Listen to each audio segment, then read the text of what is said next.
Hey everybody, it's great to see you today. Today is June 11th and we are in the throes of summer. I hope you are enjoying your summer. Welcome to my home. Thank you so much for inviting me into yours. And today we are in the book of Kings. We have been studying the Proverbs, Ecclesiastes, kind of took a break from the Kings, but now we're back in the Kings and we're back in the history books.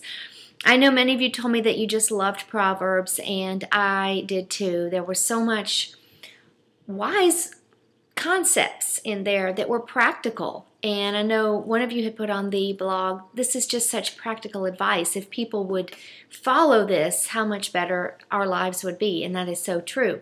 Today we're talking about the Kings, and I've entitled the lesson, The Hardships of Unwavering Obedience, because we get to study the life of Elijah today. And I want to show you some things about his life that I think will make you be able to better identify with him and all of God's prophets. It was hard for him, and I'm going to show you how hard, and life in following God can be hard for us as well. So we're going to get to relate to Elijah today. I'm going to start by giving you some background into some of the things that you're reading. I know over the past couple of days we've read a lot about different kings, and actually over the last couple of days we have read of the period that we've read about spans 60 years. So we have seen this king and then succeeded by this king and this king and this king, and it's hard sometimes to keep up with all their names. You don't have to remember all of the kings' names of the southern kingdom, Judah, and the northern kingdom, Israel. And do know that when you're reading in the text, though, when they talk about Israel, from now on, they're talking about the northern 10 tribes, not Judah and Benjamin. Those two southern tribes are called Judah in the Bible. So that's something that you need to understand. I'm going to cover a little bit about the false religion. And while I said you don't have to remember the names of all the kings, there are a few that you probably should really get to know and recall. In the reading today, King Ahab, A-H-A-B, King Ahab is in the north. He's one that you're going to want to remember. He's married to this woman named Jezebel. And Jezebel was a very evil woman. But today I'm going to give you some insight into her life and where she's coming from. And in the south, we have King Jehoshaphat. And that is a wonderful story about him and how he leads praise before the battle. And we're going to talk about that. I think that's coming next week, actually. So he's a real cool king. He's a good king. Now, speaking of good kings, as you're reading about the kings, it will be helpful to you if you kind of keep track and look for, oh, is this guy a good king or a bad king? It's usually always specified, this was a good king, and then look for why. What made him good versus bad? It always has something to do with his relationship with the Lord. It never in the Bible has to do with, well, he built a great palace, or the bridges that he built lasted 200 years. That had nothing to do with him being good or bad. It was all his relationship, his spirituality. So let's start with a reference. I want to remind you of something. I think it was yesterday. It may have been the day before, but it was in 1 Kings 14:23. Here's the scripture, and here's what it means. And this is pretty foundational to understand this whole week's reading. This verse says, people built Asherah poles, high places, sacred pillars on every high hill and lush tree in Judah during Rehoboam's reign. Now, Rehoboam was Solomon's son. About 60 years ago, he reigned in the southern portion. He took over after Solomon. And these Asherah poles we are going to read about, and God completely condemns them. And so we need to understand what that is. These Asherah poles were part of the worship of a false worship. It was idol worship, where the surrounding nations that were living around Israel, and it was the national religion of the women that these men in Israel were marrying. So you marry a woman, she brings a lot of her stuff with her, her beliefs, her practices, her traditions of her own family, and there you have it. And so Israel is worshiping false gods. Asherah, Asherah, is singular for this female goddess. Asherim, I am on the end, is plural.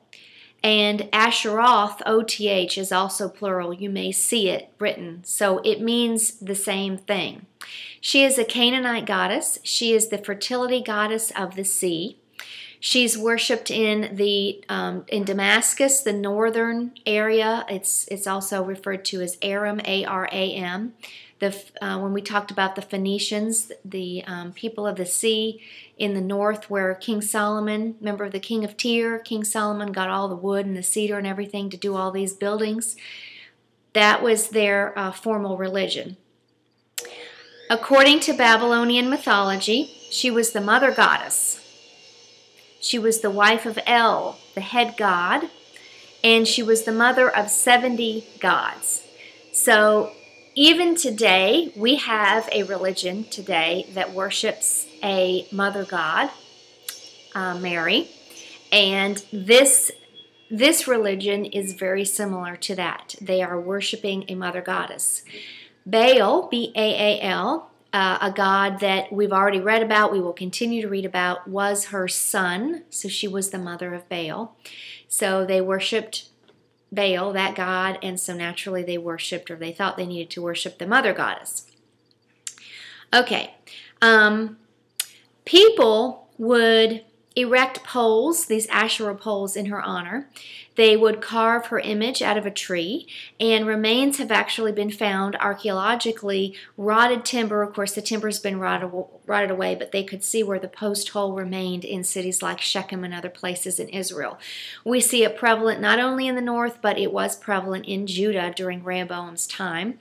Rehoboam allowed it. Remember, he was the son of Solomon. He allowed this form of idolatry, and his mother, who was one of Solomon's wives, Machal, M-A-A-C-A-L, she did it too, and later on her grandson is going to tear down these poles and just tell the grandmother to stop. But as of today, that hasn't happened yet, but it's coming. So who is Jezebel? Jezebel is Ahab's wife. She is actually the biggest supporter of Asherah and Baal worship in Israel. She has an agenda, and the reason she has an agenda can be easily understood. Her capital is in Samaria. It's the center of worship for this god. And the reason is her father was a priest in Sidon, S-I-D-O-N, and he actually got to be king. He was the priest, but he got to be king because he killed the king and he took over. So his daughter, Jezebel, is a princess. She's the daughter of a king. Call it a rightful king, an unrightful king, who knows, but he's the king of this northern territory now, north of Israel. And she has been aligned with Ahab. I'm sure it was considered a political marriage at the time. And I guess they were hoping for peace between these two nations. So many foreign treaties are designed that way. And she was a pagan missionary. You have to think about it like that, because her father was the priest of one of the many priests of this goddess Asherah. So she naturally thought this was the right thing to do. And it kind of sounds like the whole concept in the Middle East today. You know, they believe their beliefs and they're just not open to any other ideas. She wasn't either. Her whole life's mission was to bring worship of her God into Israel, and unfortunately it succeeded. We have to understand too that it was an acceptable practice for a foreign queen to have a sanctuary of her own religion in the new land. So she was considered a foreign queen, and she just was very successful in getting the people to transfer their worship from Yahweh and worship this foreign god. Mount Carmel, let's talk about this. When Elijah comes against Baal, it's Elijah versus 450 of these Asherah priests, these Baal priests. And I want to tell you about Mount Carmel. Mount Carmel is near the sea. An altar was once there. It's a central location in all of Israel. And this challenge that you're reading about is between Yahweh, our God, and between Baal, their God. Baal is the god of storm and lightning, which is kind of humorous because they've been in a drought. They've been calling to him. Not only have they been in a drought and he doesn't bring the rain, Baal doesn't bring the rain, but did you notice in the reading when Elijah lets them go first in this contest, and they say, let's see which God can light the fire and light this altar, because they've put wood on it, and they're trying to call on Baal to, as the god of lightning, to make this thing come into flames. They call to him all day long, from 9 a.m. to 3 p.m. 3 p.m. is the time of the evening sacrifice. It's actually the time that Jesus was crucified on the cross. It's the time that they sacrificed their afternoon sacrifice. And at 3 o'clock, Elijah has said, this is long enough. You've had 6 hours. Your God isn't doing anything. Let me call on Yahweh and see what happens. He doesn't just call on Yahweh, but he pours gallons and gallons of water all over this altar, and it is good and soaking wet. Then he calls on the name of God, and God immediately makes it go into flames and lapping up all of the water, and the people are like, woo, Yahweh is God. I guess they needed that reminder. And as a result of that, the people that were there were hundreds or maybe even thousands of Israelites there worshiping this contest. They then killed all of the prophets, the 450 prophets, and I know that might seem harsh to some of you, but go back to Deuteronomy 13, verses 1 to 5. The law requires execution of these false worshipers. Now let's talk about the life of Elijah for just a minute. Elijah thinks he's the only one left. He is afraid. He has asked the Lord to bring down fire, and he was successful in this battle. He has unwavering obedience throughout his life to the Lord, and he is asked to do difficult things, as most prophets are. In the reading today, did you notice that one time God gave him superhuman strength to run faster than a chariot? That happened. Did you know that he traveled 40 days and 40 nights, going someplace just like Jonah he wasn't supposed to be? That's why God ended up saying, why are you here? He felt so alone in his worship of Yahweh and so discouraged at the culture around him that he actually asked God to kill him. He wanted to die. There were 2 other prophets in the Old Testament that also asked God to die. And do you remember who they were? It was Moses and Jonah. So he is very discouraged, felt that he was the only one loyal to Yahweh. And isn't it discouraging when you feel like you're the only one that's doing the right thing in your life, or you're the only one that believes in God? It's really hard to live that way, and it was really hard for Elijah to live that way too. But God told him that there were 7,000 people that were true to him, and that he was not the only one. Sometimes we cannot live by just the things that we can see in the world around us. We have to live by faith. God calls us to live that way, and we have to certainly know and trust that we're not the only one. In James 5:17 it says, Elijah was just a regular guy, just like you and I. Isn't that amazing? Because sometimes we see the prophets as having superhuman strength or superhuman faith, but they're just normal people, just like you and me. They just choose in their life to follow God at any cost. Now, Elijah had a private ministry for 3 years in the forest. That was a little story about the ravens. And then God said, go. There is always a time where God calls us to a private ministry, and there are times when God calls us to a public ministry. Did you know, though, that what you do with God in private is more important than what you do for Him publicly. Your hidden life prepares you for your public life.